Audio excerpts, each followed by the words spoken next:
Hello everyone. देखिए question number 6। In figure 6.33 P Q and R S are two mirrors. P Q and R S two mirrors placed parallel to each other an incident ray A B strikes the mirror. An incident ray A B ये वाली ray है, strikes the mirror and at B strikes the mirror at B the reflected ray ये वाली जो ये incident होती है, जो मिरर के पास गई, मिरर से टकरा के जो वापस आ जाती है, उसे बोलते हैं हम रिफ्लेक्टेड रे। ये reflected ray moves along the path B C and strikes the mirror R S at C. R S mirror को स्ट्राइक किया उसने सी पर and again reflects back along C D. Again reflect back हो गई C D पे। Prove that A B parallel to C D. ये आपको prove करना है। मतलब सिंपल सी एक बात ये है कि पी क्यू और आर एस दो मिरर हैं। इसके पास एक रे गई, बी पर टकराई और रिफ्लेक्ट बैक हुई, फिर अगेन सी पे टकराई दूसरे मिरर के साथ और फिर से रिफ्लेक्ट बैक हो गई। तो आपको ये प्रूव करना है कि ये जो ए बी लाइन है इक्वल टू ए बी जो है वो पैरेलल टू सी डी है। तो A B parallel to C D कैसे प्रूव कर सकते हो? देखो ये बीच में एक जेड बन रहा है ना, ये वाला जेड। तो मतलब क्या, ये वाला एंगल और ये वाला एंगल अगर इक्वल प्रूफ कर दो आप, तो A B parallel to C D है। सीधी सी बात है। ठीक है, तो देखते हैं कैसे प्रूफ करेंगे इसको।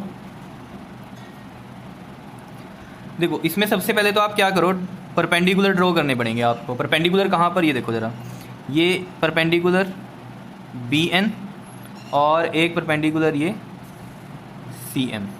ठीक है, ये परपेंडिकुलर ड्रॉ कर दिए हमने। किसके ऊपर ड्रॉ किए हैं ये हमने परपेंडिकुलर? ध्यान से देखो ज़रा, बी एन परपेंडिकुलर किसके ऊपर किया है? पी क्यू पे। किस पे? पी क्यू पे।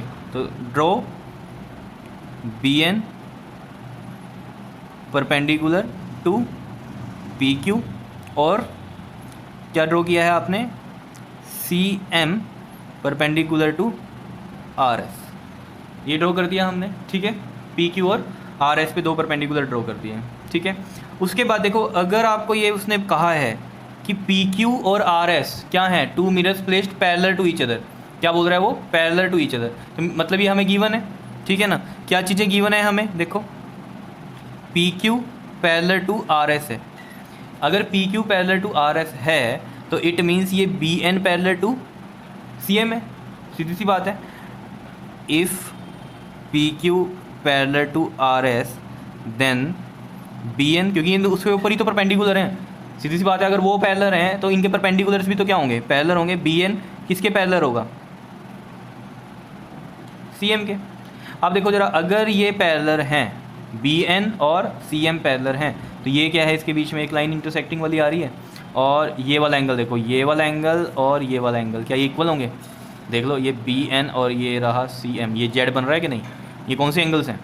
अल्टरनेट एंगल्स क्या होते हैं? इक्वल होते हैं या नहीं होते हैं? ठीक है, चलो मैं इसको यहाँ पर ये वाला एंगल 1 मान लेता हूँ, ये 2 मान लेता हूँ, ये 3 और ये एंगल 4 मान लेता हूँ। तो मेरे पास यहाँ से मुझे क्या पता चल गया? बी एन अगर पैरेलल है सी एम के, तो मैं यहाँ से लिख सकता हूँ ना, एंगल 2 है इक्वल टू एंगल 3। क्यों? अल्टरनेट इंटीरियर एंगल्स लिख सकते हैं। ठीक है, क्लियर है इतनी बात? दूसरा देखो, यहाँ पर आपके पास एंगल 1 इक्वल टू है एंगल 2 के और एंगल 3 जो है वो इक्वल है एंगल 4 के। ये कहाँ से आ गए एंगल 1 और 2? देखो ये जो एंगल बना है 1, इसको बोलते हैं हम इंसिडेंट एंगल, और ये जो 2 बना है इसको बोलते हैं हम रिफ्लेक्टेड एंगल। ये दोनों इक्वल ही होते हैं। जब भी आप रिफ्लेक्शन के लॉज अगर पढ़े हों आपने, तो आपको पता चलेगा वहाँ पर कि एंगल 1 और 2 इक्वल होते हैं। वैसे तो आपने नहीं पढ़ रखे हैं, जहाँ तक 8th में था आपके पास। ठीक है, तो अगर याद है तो ठीक है, कोई बात नहीं तो आपको ध्यान में रखना है ये angle of incidence equal to होता है एंगल ऑफ रिफ्लेक्शन। तो एंगल 1 इक्वल टू क्या होता है आपके पास? एंगल 2। सिमिलरली यहाँ इस मिरर के लिए ये एंगल 3 इंसिडेंट एंगल है और ये वाला 4 रिफ्लेक्टेड एंगल है। तो यहाँ भी ये 3 और 4 इक्वल होते हैं। तो ये मैं यहाँ पर लिख देता हूँ by the laws of reflection. Clear है इतनी बात? इसको मान लो आप फर्स्ट, इसको सेकंड और इसको थर्ड। अब देखो जरा, फ्रॉम फर्स्ट एंड सेकंड देखो, अगर ये 2 3 के इक्वल है और यहाँ 1 2 के इक्वल है, कॉमन क्या है इसमें? 2 और 2, तो 1 और 3 भी इक्वल हुए। अगर 2 3 के इक्वल है और यहाँ से 2 1 के इक्वल है, तो एक ही तो बात है ना, 1 और 3 भी तो इक्वल ही हुए। तो फ्रॉम फर्स्ट एंड सेकंड आप लिख सकते हो angle 1 equal to angle 3। Similarly from, अगर आप देखो फर्स्ट एंड थर्ड से, एंगल 2 3 के इक्वल है और यहाँ एंगल 3 4 के इक्वल है या नहीं है? तो देख लो कॉमन क्या चीज़ है 3, तो अगर 3 2 के इक्वल है और 3 4 के भी इक्वल है तो 2 और 4 भी तो इक्वल ही हुए, तो यहाँ से एंगल 2 इक्वल टू एंगल 4 आ गया मेरे पास, या नहीं? ठीक है, इतनी बात, ये चीज़ें क्लियर है या नहीं है?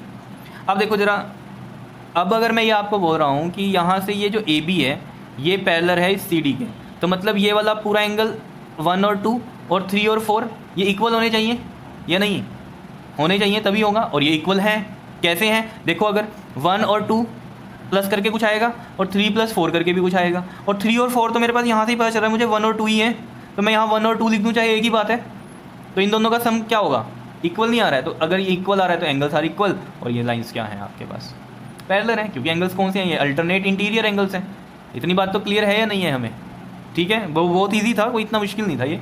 ठीक है, तो अब देखो ज़रा यहाँ पर हम क्या कर सकते हैं इसमें,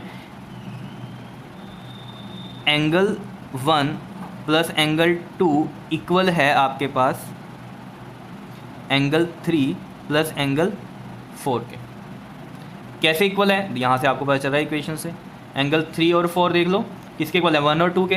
तो अगर आप ये 1 और 2 यहाँ पर रखेंगे तो क्या इक्वल नहीं हो जाएंगे ये और ये? ठीक है बात इतनी, या नहीं? ठीक है, ओके। तो अब इसमें हम एंगल 1 और 2 को मैं कौन सा एंगल लिख सकता हूँ? Angle A B C equal to angle B C D. A B C, B वाला है पूरा एंगल, और बी सी डी ये सी वाला पूरा एंगल, ये इक्वल है। और देख लो ज़रा, ये जेड नहीं बन रहा है आपके पास, ये ए बी ये वाला, ये एंगल और ये एंगल, ये लाइंस पैरेलल अगर ऐसे ऊपर तक बढ़ा दूँ मैं, यहाँ तक ऐसे कर दूँ इसको, ये वाली भी ऐसे बढ़ा दूँ, तो आपको ये दिख नहीं रहा है कि अल्टरनेट कौन से हैं? इंटीरियर एंगल्स हैं या नहीं है? और ये इक्वल हैं। अगर इंटीरियर एंगल्स इक्वल हैं तो लाइंस क्या होती हैं? पैरेलल होती हैं। तो मैं यहाँ पर लिख सकता हूँ हमारे पास। ठीक है, तो ये इक्वल आ गए हैं हमारे पास, और ये कौन से हैं? आप यहाँ लिख देते हैं हम। So the angles are equal and these are alternate interior angles. So AB parallel है CD के, क्योंकि तभी तो इक्वल, या तो हमने बोला था पैरेलल हो तो एंगल्स इक्वल कह दो, या अगर एंगल्स इक्वल आ रहे हैं तो हम क्या कह सकते हैं कि लाइंस क्या होंगी? पैरेलल होंगी, या नहीं? सीधी सी बात है यहाँ से। तो क्लियर है इतनी चीज़? तो बस ठीक है, देख लेना आप इसको, क्वेश्चंस को। Okay, thank you.